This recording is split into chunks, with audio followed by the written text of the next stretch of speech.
गीत गाबै छोगे भैया पवन खेसारी भोड़की गीत तोरा गाबै छौ भैया पवन खेसारी।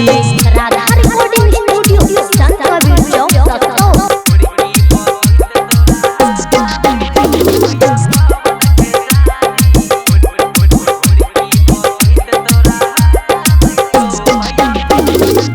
सोमियन तोहर नियन सोहब सन सहार सगे यारा से मिले गेले लोह के भतार के गए आहे गए। सोमियन तोहर नियन सोहब सन सहार सगे यारा से मिले गेले लोह के भतार के गए।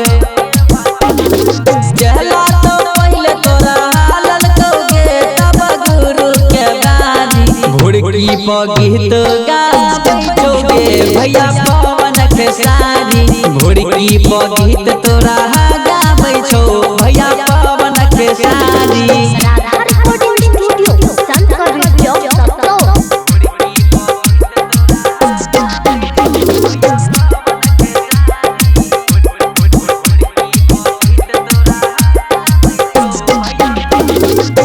कोई छोरे बहु छोरी कोई छोरे महरद के कोई वायरल भेलै एल मुंह में रहगर के आहे गए। कोई छोरे बहु छोरी कोई छोरे महरद के कोई वायरल भेलै एल मुंह में रहगर के। आ रही से अजय राइटर बहर गे छोरी बड़का खेलारी भोड़की गीत गाबै छोगे भैया पवन खेसारी भोड़की गीत